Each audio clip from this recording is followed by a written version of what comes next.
Semua tanda-tanda itu banyak, tapi kita tidak punya keberanian untuk meminta, karena kita tidak begitu yakin dan percaya seperti Ahaz.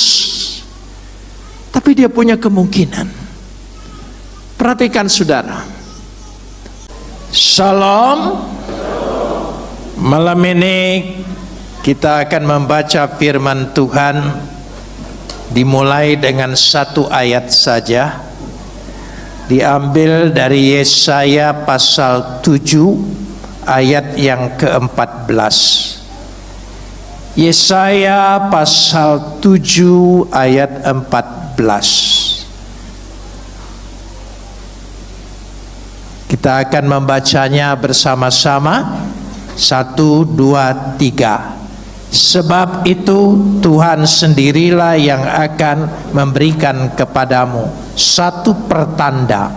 Sesungguhnya seorang perempuan muda mengandung dan akan melahirkan seorang anak laki-laki, dan ia akan menamakan dia Immanuel. Kita sambut firman Tuhan. Kapot leha Adonai Elohenu kapot leha. Segala kemuliaan ya Adonai Tuhanku, kemuliaan bagimu. Saudara yang dikasihi oleh Tuhan, sesungguhnya mujizat yang terbesar yang terjadi di tengah-tengah dunia dan kehidupan manusia adalah Natal. Natal itu mengalami keajaiban yang dahsyat sekali. Coba saudara simak dengan baik. Mungkin baik untuk merenungkan pada malam hari ini di rumah. Saudara baca kembali Yesaya pasal 7 ini dari ayat 10 sampai ayat 25. Saudara baca di situ. Raja Ahaz diminta oleh Tuhan.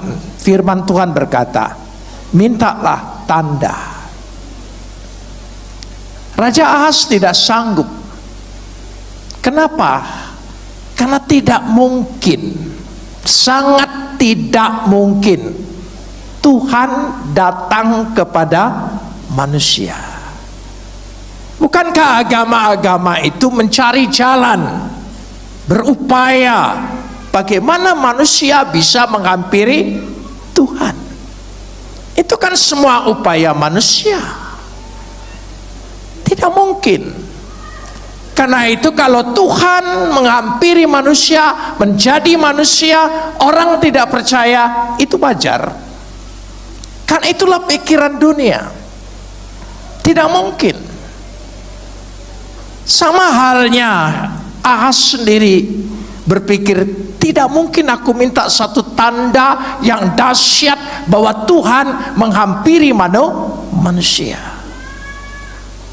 Tapi ternyata mujizat besar itu terjadi. Mujizat besar itu bukan orang memindahkan gunung. Mujizat besar itu bukan karena saudara disembuhkan. Mujizat besar itu bukan orang bisa berjalan di atas air. Bukan. Mujizat terbesar adalah Tuhan melawat manusia. Tuhan bisa dihampiri manusia karena Tuhan terlebih dahulu menghampiri manusia. Karena itu jelas sekali dikatakan di sini, Tuhan sendirilah yang akan memberikan kepadamu satu pertanda. Dia yang punya inisiatif, dia yang punya kemauan, dia ingin kita diselamatkan. Itulah kerinduan hati Tuhan. Dia ingin sekali bahwa manusia merasakan kasih Tuhan. Amin. Itu keinginan, kerinduan, maksud, hasrat hati dari rencana Tuhan itu sendiri. Dan itu mujizat besar. Inilah keajaiban Natal yang tidak pernah dimengerti oleh dunia.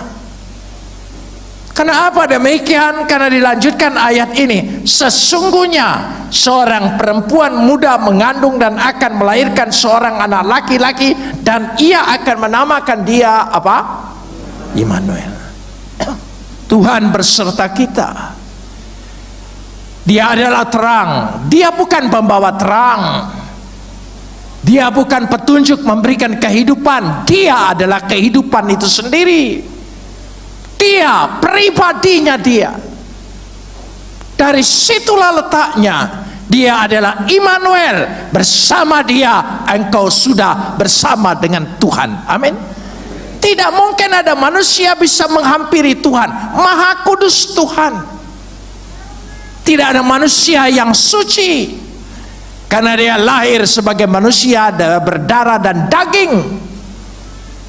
Tetapi dia menjadi manusia supaya dia menghampiri manusia, melawat manusia, dan itulah dahsyat. Dan jika engkau percaya dengan kedahsyatan mujizat Tuhan terbesar, itu adalah mujizat dalam hidupmu.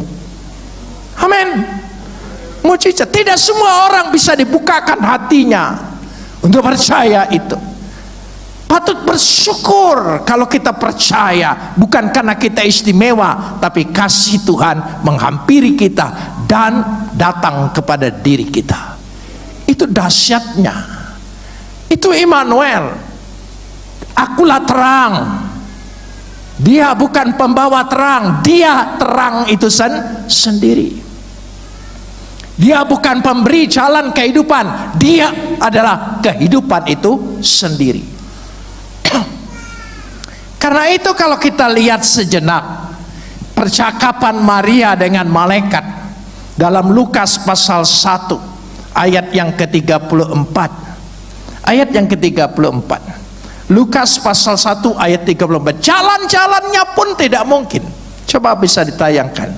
Lukas pasal 1 ayat 34. Pertanyaan Maria kepada malaikat. Apa yang dikatakan di situ? Kata Maria kepada malaikat itu, tolong sambung. Bagaimana hal itu mungkin terjadi?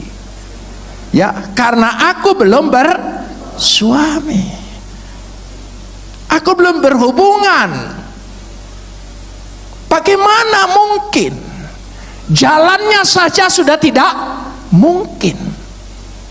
Apakah mungkin Tuhan menghampiri manusia? Tidak pernah ada filsafat dan ajaran agama manapun, tidak ada. Tapi nyatanya kita mengalami itu, dan itu fakta. Itu Natal. Amin. Natal itu ditakutin oleh setan. Natal itu ditakutin. Ya, mengucapkan Natal aja sudah menggoncangkan mereka. Bayangkan saudara. Itu karena mujizat itu Natal. Kita bersyukur. Bagaimana mungkin? Bagaimana mungkin? Coba tayangkan ayat yang ke-37. Ayat yang ke-37. Manusia diwakili oleh Maria. Bagaimana mungkin? Jalannya saja tidak mungkin.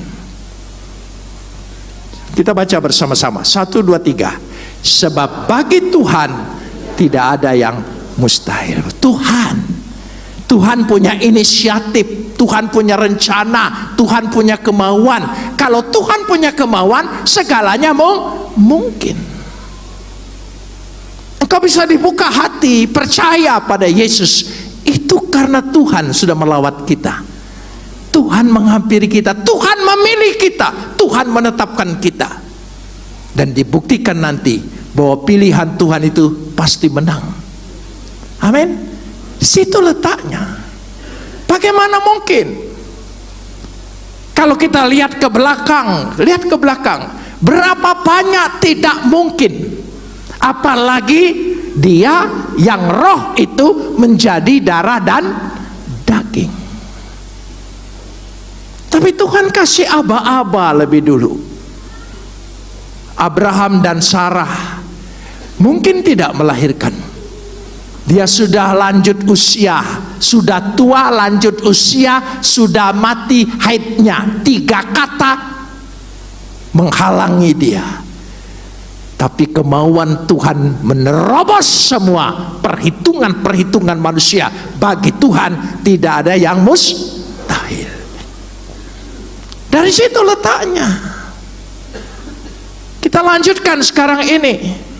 Setelah peristiwa Sarah dan Abraham nyatanya jadi, ya, kita lihat lanjutkan sekarang. Coba saudara baca riwayat Simpson. di kitab Hakim-Hakim. Tidak mungkin. Dikatakan dengan jelas kepada ibunya Simson, memang engkau mandul.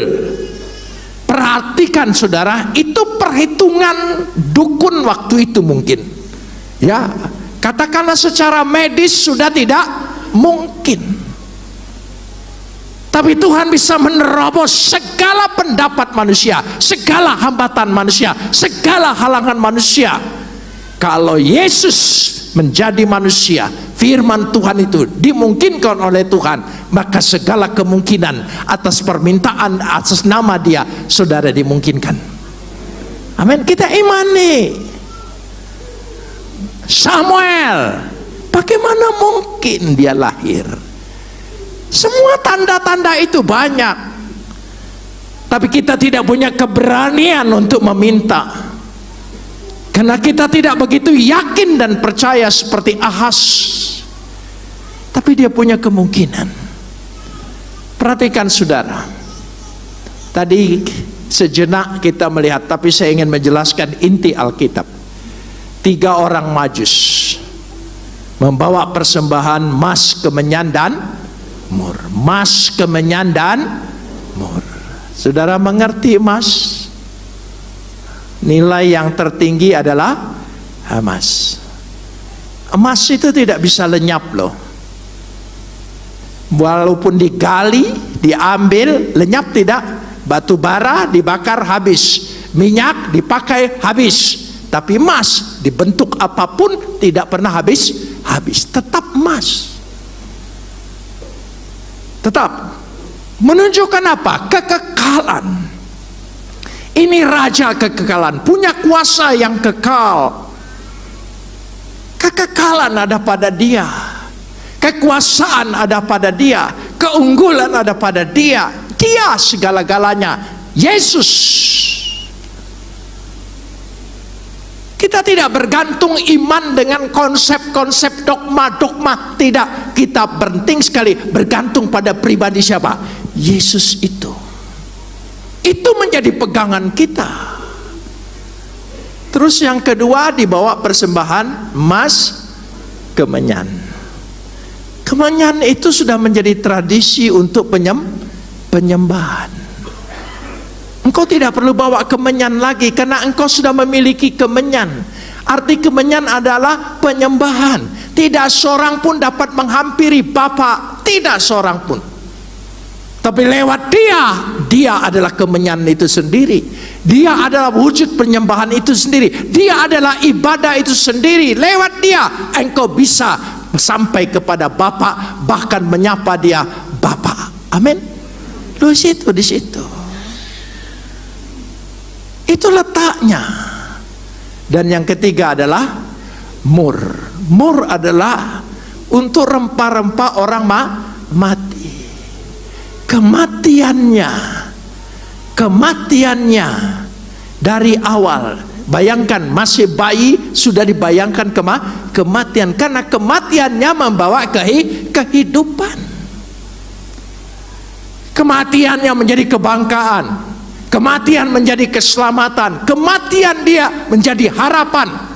Kita itu kena Kristus mati, maka kita diselamatkan. Amin. Oh iya. Dari jadi manusia tidak mungkin, terus mati lagi tambah tidak mungkin. Sulit kan percaya? Sulit. Sehebat apapun otakmu, sehebat apapun rohanimu, tidak mungkin percaya Yesus itu adalah Tuhan. Tidak mungkin.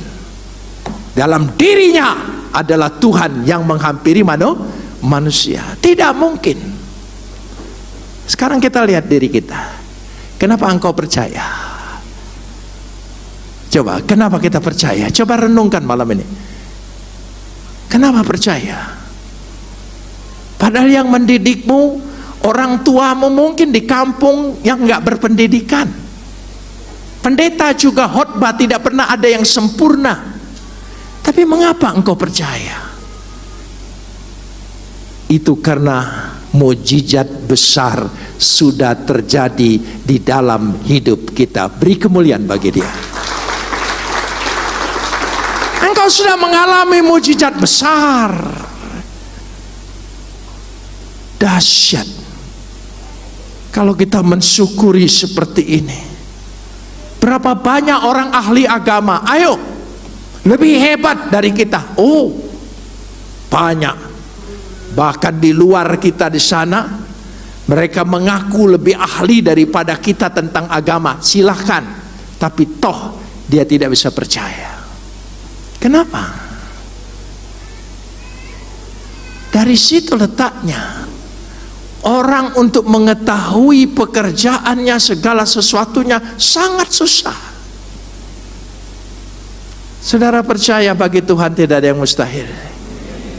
Jangan hanya berpikir bagi Tuhan tidak ada yang mustahil, Dia pasti sembuhkan saya. Itu percikan mujizat, percikan mujizat. Itu mujizat kecil-kecil.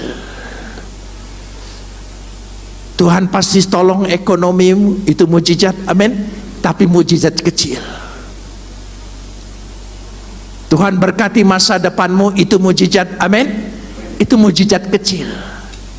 Terima dulu mujizat besarnya, Yesus itu sendiri. Kalau Yesus itu sendiri sebagai mujizat, dan engkau bisa percaya, barangkali diadu otak, diadu asa, diadu pengajaran, berdebat, mungkin engkau kalah. Saya percaya engkau kalah. Sulit menjelaskan, tapi kenapa kita percaya? Itu mujizat. Amin. Ya, bersyukur. Jadi malam hari ini, malam Natal itu mengingatkan kita bahwa di dunia ini sudah ada mujizat besar. Kita diingatkan itu, bahwa Tuhan menjadi manusia. Di dalam diri Tuhan itu sendiri, supaya jemaat jelas dan tegas. Di dalam diri Tuhan tidak ada hierarki. Bapak lebih tinggi dari anak, jangan berpikir begitu. Itu hanya untuk menunjukkan keberasalan, keberadaan. Sekali lagi, cara keberadaan. Dia keluar dari Bapa. Coba bayangkan, dia keluar dari Bapa. Dia menghampiri kita. Tegas sekali. Semua itu dalam Natal ini menjadi renungan bagi kita. Siapakah aku begitu istimewa? Kasih Tuhan yang sangat-sangat istimewa sebagai mujizat besar yang sudah menghampiri kita. Amin. Ya, saya percaya kalau saudara diajak berdebat tentang iman Kristen, kritik orang barangkali meragukan, membuat engkau bimbang. Ya, mungkin engkau tidak bisa jawab, berkata-kata, tidak bisa ngomong lagi karena orang lebih pandai ngomong, lebih pandai berdebat, lebih pandai berapologetika. Mungkin, tapi imanmu tetap percaya pada Dia. Itu mujizat. Amin. Kalau mujizat besar Yesus itu, saudara imani bahwa Dia datang, Dia adalah yang maha kuasa itu sendiri, datang ke tengah dunia yang tidak mungkin dimungkinkan oleh Tuhan. Bahkan menjadi manusia, menjadi darah dan daging, bisa dihampiri oleh kita. Bahkan Dia memberikan darah dan tubuhnya kepada kita. Satu kedahsyatan yang luar biasa. Kalau saudara mensyukuri mujizat itu terjadi dalam hidupmu, maka percikan-percikan mujizat yang lain engkau akan memperolehnya. Amin. Engkau akan mendapatnya. Coba patut syukuri. Saudara ingat Hana, istrinya Elkana, ketika dia meminta anak. Saya bagus sekali di situ. Apa yang dikatakan? Dia memuji Tuhan. Ya, dikatakan Adonai Sebaot, Tuhan tanpa batas. Pujilah Tuhan, kebesarannya, keagungannya. Jika engkau punya masalah, punya persoalan, ingin diperhatikan oleh Tuhan, puji Dia sepuasnya. Agungkan Dia. Amin. Coba ucapan kata-kata yang indah bahwa engkau besar, engkau dahsyat, tidak ada yang lain, hanya engkau. Kurang perbendaharaan kata, banyak baca Alkitab, pasti perbendaharaan itu bertambah. Terus engkau puji dia, kebesaran dia, puji dia. Jangan mengeluh dulu, jangan mengeluh.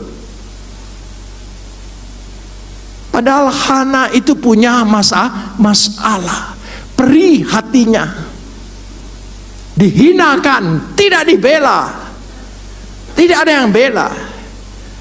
Tapi apa yang terjadi kepada Hana? Dikatakan jelas sekali, wa yizikraha, Tuhan ingat akan dia. Tuhan ingat akan dia.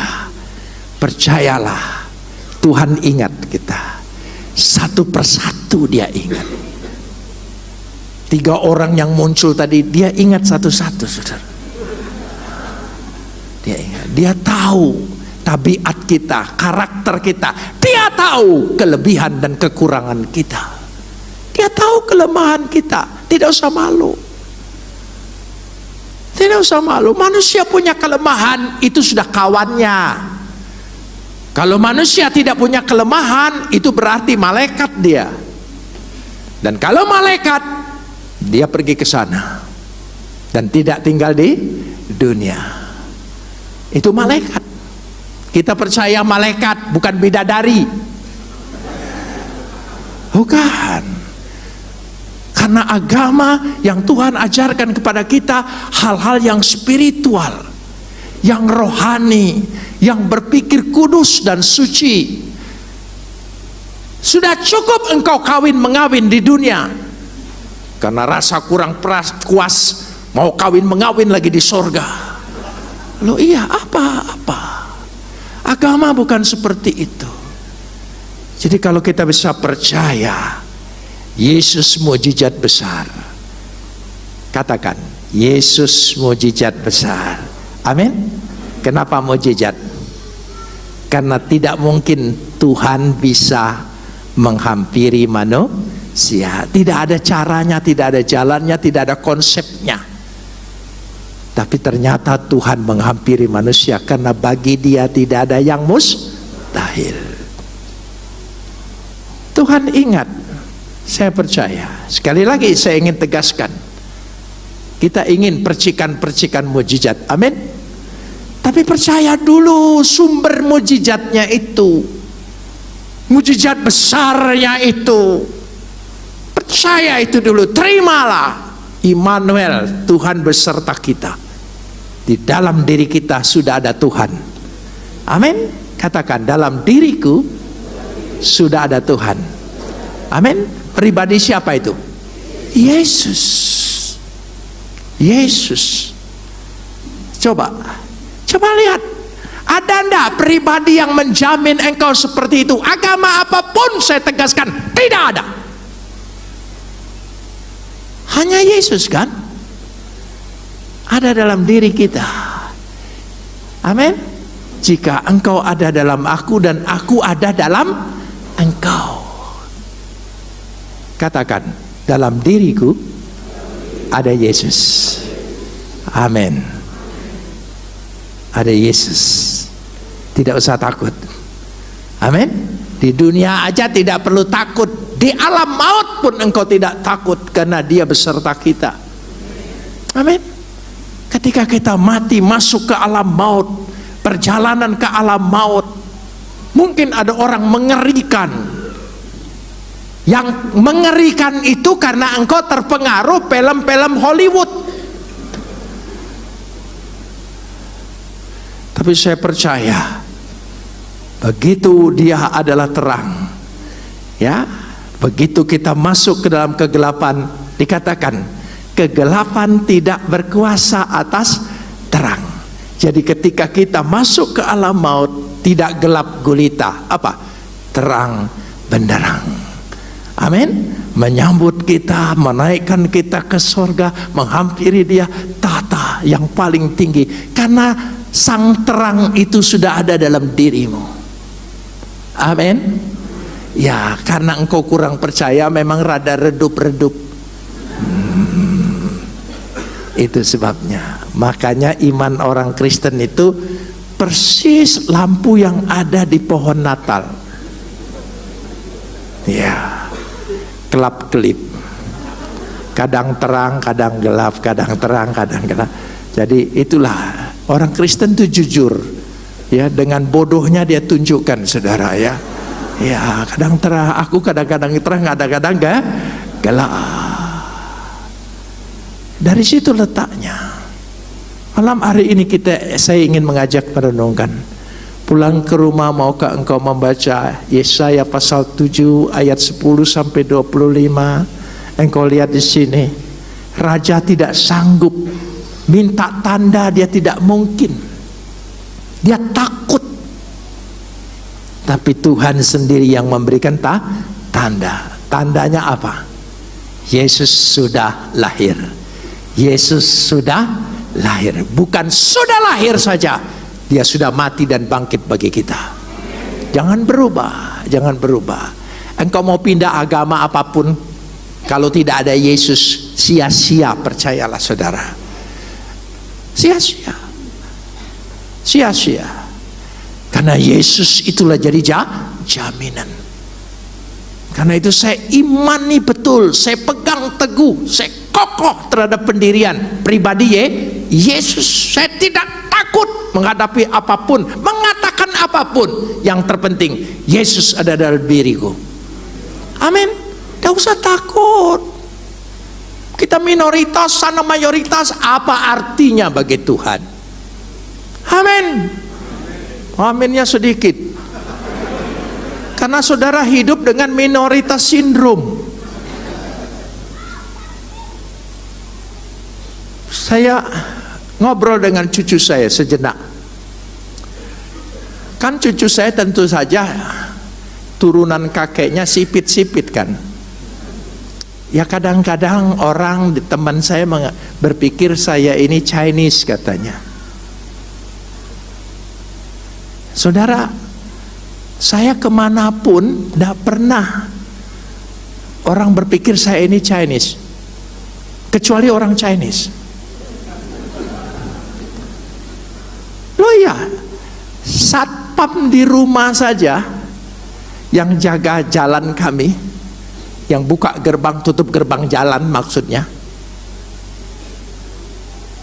Setiap saya lewat, mungkin saya kasih sesuatu, dia selalu bilang, terima kasih Pak Haji. Woy. Tukang parkir di Bandung pun, makasih Pak Haji.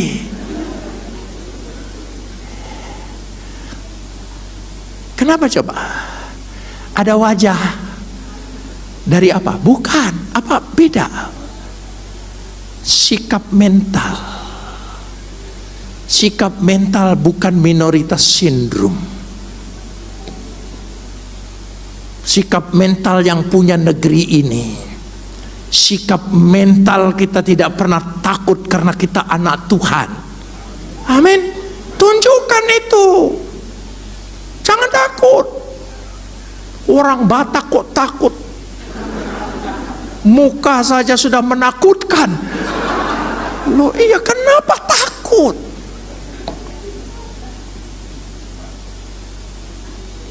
Wajah-wajah orang Kristen yang mayoritas di daerah-daerah itu, wajahnya itu serem-serem semua loh.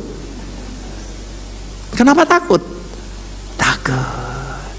Jadi pejabat, saya lebih senang pejabat yang bukan Kristen. Jelas kalau dia tidak mau mengucapkan, tetapi dia kadang-kadang cari muka dengan kita untuk mengucapkan, sampai pasang pohon Natal. Coba kalau pejabatnya Kristen, oh janganlah nanti aku dikira bela ini. Oh, pengalaman saya dalam penjara, maaf tambah lagi. Ya, kalau kepala penjaranya orang agama lain, oh saya bebas. Saya desak terus dia kasih, saya desak terus dia kasih. Kalau yang kepala penjaranya orang Kristen, oh takutnya luar biasa, penakut, takut. Saya ngalamin itu. Sekarang ingin tegaskan, siapa takut? Malaikat berkata, jangan takut.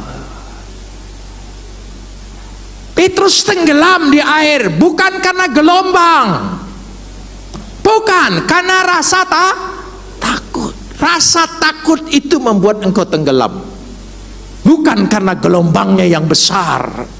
Bukan. Badai dalam hidupmu sebesar apapun tidak akan menenggelamkan engkau, tapi yang menenggelamkan engkau jika engkau rasa takut. Malam hari ini malaikat mengulangi kata-kata, jangan takut, bagi Tuhan tidak ada yang mustahil. Amin saudara. Katakan kebenaran itu, nggak usah takut gitu. Itu sekali lagi. Kadang-kadang berpikir begini, ya mestinya kalau sudah tua baik-baik aja, tenang-tenang aja, kalem-kalem saja, ya jangan sampai di penjara lagi, nanti mati dalam penjara. Oh banyak nabi-nabi mati dalam penjara, banyak saudara. Tidak usah takut. Amin.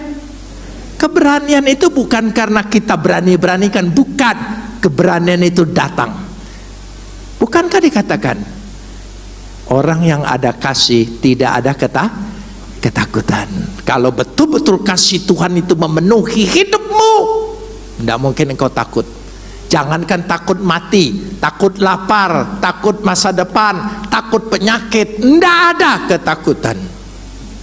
Kalau Tuhan memang menghendaki, itu hanya sekedar jalan-jalannya saja. Terimalah. Bagi Tuhan tidak ada yang mustahil. Mari kita berdoa.